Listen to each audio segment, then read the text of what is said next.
I was bored in school. Lots of us were. And when kids are bored and restless, schools usually blame the kid. 1 in 5 high school boys diagnosed with ADHD. Millions are given drugs to try to make them sit still. I was the rowdy kid. That was the bad kid. And so they really pressured my parents to actually put me on ADHD medication. Adderall. Yeah, Adderall, Ritalin. It was like I had been lobotomized. And my parents said, this is not our son. They then sent him to other schools. He hated them all. I would come home, I would sometimes just cry. What better things could I have been doing during that time where I was just sitting in a classroom having information chucked at me? So what did you do? I left.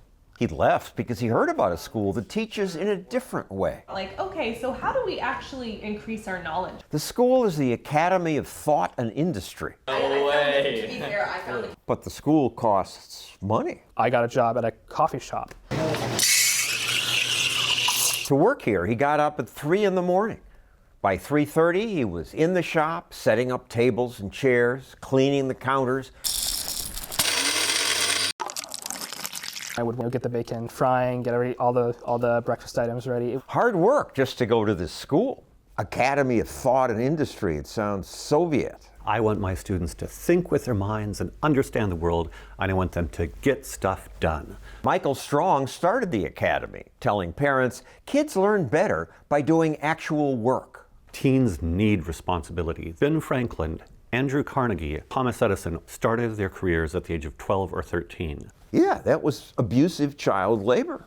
I worked as a teen. I loved it. At his schools, there are now 2, with more on the way, students get Fridays off to work on their own projects. There are no lectures. Instead, students read and discuss things. Because there's still people and people still have certain drives. That's very different from schools Strong attended and hated. School is 13 years of how to be passive and how to be dependent. The Republican-controlled House of Representatives. Sit still, read, listen to your elders, repeat. Anyone know the effects?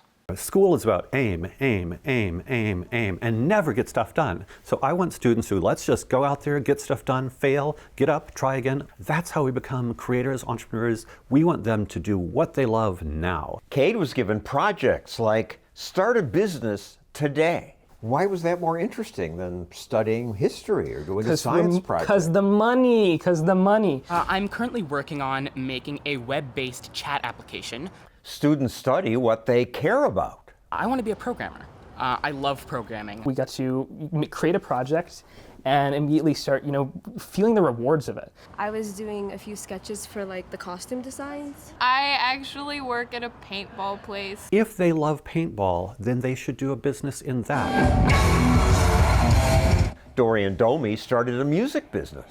At this point in my career, I've booked almost 200 bands. His music festival brings in tens of thousands of dollars. We have students who have done websites for American Idol finalists. These people used the website then as their own? For about 9 months, and then he fired the team and a high school team and got a better team. That was a great experience for my students. To get fired by a client is actually a really good experience. You do that several times, and that's how you get better at getting stuff done. So companies hire strong students. Cade got a marketing job right out of high school. At a place called Launchpeer, which I currently am at today. People say you got to go to college. Well, look at me. Most of Strong students do go to college. We've had students be admitted to top liberal arts colleges, Bard, Bennington. Of course they do well. You're charging fat tuition. Only rich kids can afford to go there, and they're going to do well. The kind of kids that we get come from all walks of life. We had a student from New Jersey. He was incapable of functioning in the highly structured public school system. In middle school, elementary school, I was, incredibly socially isolated. In the public schools, he needed a full-time aide. He was costing the state an enormous amount of money. He came to our school. He did not need an aide. Coming here is just healing. It's incredible. So much so that some students wake up at 3 in the morning to go to work to help pay tuition. It was me choosing my life.